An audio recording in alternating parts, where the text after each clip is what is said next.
السلام علیکم ناظرین، سیاست ٹی وی کے عالمی خبرنامے میں آپ سب کا تہہ دل سے استقبال ہے۔ میں ہوں فرزان احمد۔ سب سے پہلے پیش ہے ہیڈ لائنز۔ ظالم اسرائیلی فوج کی غزہ پٹی پر وحشیانہ بمباری، مزید 77 فلسطینیوں کو شہید کر دیا گیا، 145 ہوئے دیگر زخمی۔ محصور فلسطینی علاقے میں ہسپتالوں پر کھلی جارحیت ختم کر دی جائے۔ اقوام متحدہ کے ماہرین نے شمالی غزہ کے ہسپتال پر تازہ اسرائیلی چھاپوں کی مذمت کی۔ اسرائیل کے لیے حماس کو ختم کرنا ممکن نہیں، حماس ان دنوں کر رہی ہے نئے جنگجوؤں کی بھرتی۔ غازہ میں سینئر صحافی عمر الدراوی کی شہادت، 7 اکتوبر 2023 سے جاری صہیونی ریاست کی ننگی جارحیت میں شہید صحافیوں کی تعداد 202 ہو گئی۔ اور ریپبلکن رہنما مائک جانسن دوبارہ امریکی ایوان نمائندگان کے اسپیکر منتخب، پیر کو ٹرمپ کے انتخاب کی رسمی تصدیق کے لیے پھر ہوگا امریکی کانگریس کا اجلاس۔ ہیڈ لائنز آپ نے دیکھی اور اب پیش ہے خبروں کی تفصیلات۔ شروعات کریں گے بڑی خبروں سے۔ فلسطین کی وزارت صحت نے کہا کہ قابل اسرائیلی فوج نے غزہ پٹی میں خاندانوں کے خلاف 8 نئے قتل عام کیے، جس کی وجہ سے 77 فلسطینی شہید ہو گئے جبکہ 145 دیگر زخمی ہوئے۔ وزارت نے اپنے بیان میں تصدیق کی کہ 7 اکتوبر 2023 سے اب تک جاری اسرائیلی حملوں کی وجہ سے لگ بھگ 46,000 فلسطینی شہید ہوئے اور 1,10,000 کے قریب زخمی ہو چکے ہیں۔ فلسطین پر مسلسل غزہ پر وحشیانہ حملوں اور بمباری کا سلسلہ جاری رکھے ہوئے ہے۔ الجزیرہ کے مطابق صرف 2 دنوں میں 150 فلسطینی باشندوں کو ظالم اسرائیل نے اپنے حملوں میں شہید کر دیا ہے۔ اقوام متحدہ کے ماہرین نے شمالی غزہ کے ہسپتال پر اسرائیلی چھاپے کی مذمت کی۔ محصور فلسطینی علاقے میں ہسپتالوں پر کھلی اسرائیلی جارحیت کو ختم کرنے کا مطالبہ کیا ہے۔ اقوام متحدہ کی انسانی حقوق کونسل کی جانب سے مقرر کردہ 2 آزاد ماہرین نے ایک بار پھر اسرائیل پر غزہ میں نسل کشی کا الزام لگایا۔ پیش ہے اس حوالے سے تفصیلات۔ ماہرین نے کہا ہے کہ نسل کشی کے 1 سال سے زیادہ عرصے سے غزہ اور باقی مقبوضہ فلسطینی سرزمین میں ہسپتالوں پر اسرائیل کی کھلی جارحیت اور وحشیانہ بمباری بے لگام ہو گئی ہے۔ ایک مشترکہ بیان میں فلسطینی علاقوں میں انسانی حقوق کی صورتحال پر اقوام متحدہ کی آزاد نمائندہ خصوصی فرانسسکا البانیز اور صحت کے حقوق سے متعلق خصوصی نمائندہ ترالینگ مفوکین کی جانب سے بیان جاری کیا گیا۔ جنیوا میں اسرائیل کے سفارتی مشن نے اس بیان کو حقیقت سے بہت دور قرار دیتے ہوئے مسرت کرنے کی کوشش کی ہے۔ اسرائیلی مشن نے کہا کہ یہ بیان اہم حقائق کو نظر انداز کر رہا ہے، جبکہ اسرائیلی فوج نے 12 ہسپتالوں کو کمانڈ سینٹر کے طور پر استعمال کرنے کا الزام لگاتے ہوئے حماس کے خلاف کارروائیوں میں شدت لائی ہے، جس میں بڑی تعداد میں عام شہریوں کی شہادتوں کے واقعات مسلسل پیش آ رہے ہیں۔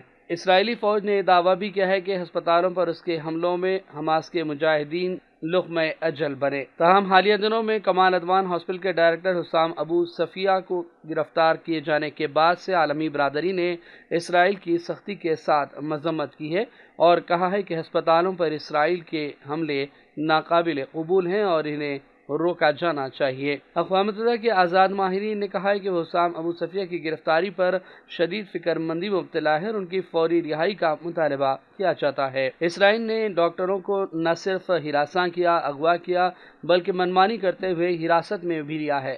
لگ بھگ 15 مہینوں کی جنگ کے دوران عام شہریوں کے ساتھ ساتھ طبی عملہ اور خود عالمی اداروں کے کارکنوں کو بھی اسرائیل نے اپنے مظالم کا نشانہ بنایا ہے۔ اقوام متحدہ کے خصوصی نمائندے، اقوام متحدہ کی انسانی حقوق کونسل کے مقرر کردہ آزاد ماہرین نے بھی عالمی ادارے کے کارکنوں کے خلاف اسرائیلی حملوں کی سختی کے ساتھ مذمت کی ہے۔ ان سب کے باوجود اسرائیل کی جانب سے ایک طرفہ غزہ پر وحشیانہ بمباری کا سلسلہ آج بھی جاری رہا۔ بیورو رپورٹ، سیاست ٹی وی۔ حماس کے ذرائع کے مطابق تنظیم ان دنوں نئے جنگجوؤں کو بھرتی کر رہی ہے۔ انکشاف ایک ایسے وقت میں سامنے آیا جب غزہ میں اسرائیل اور حماس کے درمیان جنگ بندی مذاکرات جاری ہیں۔ حماس کو تنظیم میں شمولیت کے لیے درخواستیں ملی ہیں۔ اسرائیل کے لیے حماس کو ختم کرنا آسان اور ممکن نہیں ہے۔ تنظیم غزہ پٹی میں خود کو بحال کرنے کی بھرپور صلاحیتیں رکھتی ہیں۔ اس سے پہلے غزہ میں جنگ بندی اور قیدیوں کے تبادلے سے متعلق مذاکرات کی بحالی کا اعلان کیا جا چکا تھا۔ آئندہ دنوں میں مصری دارالحکومت قاہرہ میں ایک اجلاس ہونے والا ہے جہاں سمجھوتے کو قطعی شکل دیے جانے کی توقعات ہیں۔ ہے۔ ذرائع کے مطابق پہلے مرحلے میں عمر رسیدہ اور مریض قیدیوں کے ساتھ متعدد اسرائیلی فوجیوں کو آزاد کیا جائے گا تاکہ معاہدے کی راہیں ہموار ہو جائیں۔ اس سے قبل امریکہ، مصر اور قطر نے حماس اور اسرائیل سے مطالبہ کیا تھا کہ وہ نئی تجاویز پیش نہ کریں اور اپنے سابقہ مطالبات پر اکتفا کریں تاکہ مذاکرات کو کامیاب بنایا جا سکے۔ غزہ میں گورنمنٹ میڈیا آفس نے اعلان کیا کہ سینئر صحافی امت دراوی کی شہادت کے بعد غزہ میں 7 اکتوبر 2023 سے جاری صہیونی ریاست کی ننگی جارحیت میں شہادوں کی تعداد 202 ہو گئی ہے۔ سرکاری پریس کے بیان میں کہا گیا کہ غزہ پٹی پر نسل کشی کی جنگ کے آغاز کے بعد سے اب تک شہید صحافیوں کی تعداد 202 ہوئی، جن میں خواتین صحافی بھی شامل ہیں۔ ظالم اسرائیلی فوج کی جانب سے غزہ میں وحشیانہ بمباری کے دوران صحافی عمر صلاح کو شہید کیا گیا۔ وہ متعدد نیوز ایجنسیوں کے ساتھ فوٹو جرنلسٹ کے طور پر بھی کام کرتے رہے۔ پریس آفس نے بتایا کہ ظالم اسرائیلی فوج نے وسطی غزہ میں صحافی دراوی کے گھر پر بمباری کر دی اور انہیں اور ان کے والدین کو بھی شہید کر دیا گیا۔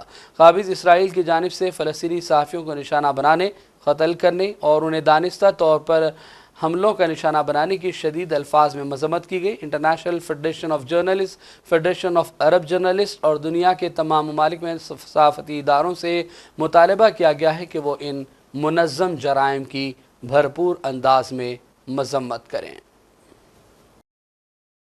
امریکہ کی موجودہ جو بائیڈن انتظامیہ نے اسرائیل کو $8 بلین کے اسلحے کی فروخت کے بارے میں امریکی کانگریس کو غیر رسمی طور پر اطلاع دی ہے، جس میں لڑاکا طیاروں اور حملہ آور ہیلی کاپٹروں کے لیے گولہ بارود شامل ہے۔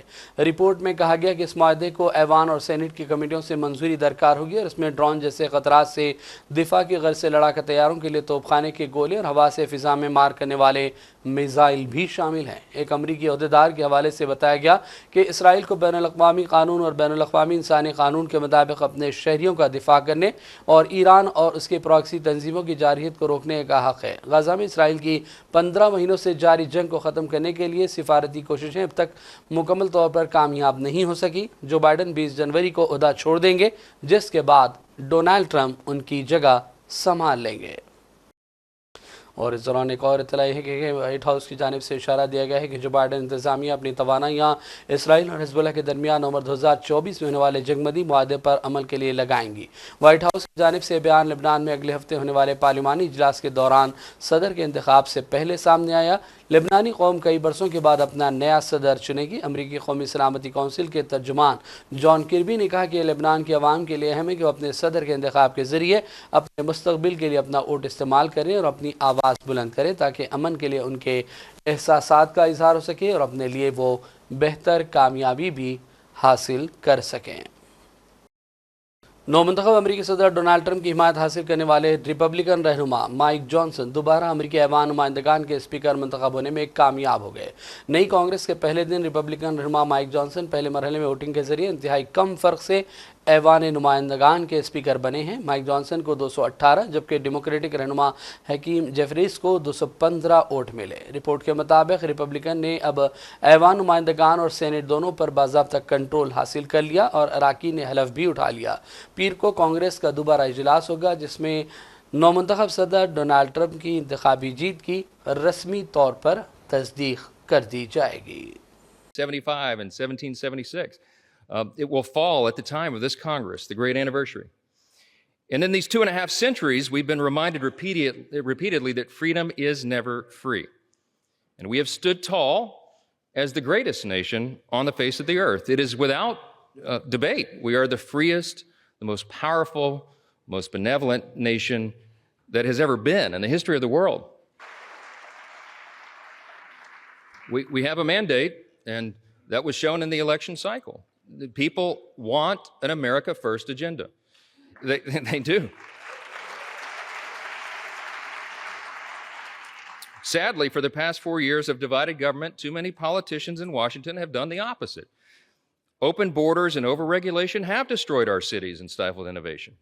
Inflation and weak leadership have left Americans poorer, and they have placed our country in a perilous position. That's right. But in recent months, we've witnessed something happening, something that's really remarkable, a political moment in our modern history, a groundswell of Americans from every state, race, and religion who now demand that we put the interest of Americans first again, and we will, and we will.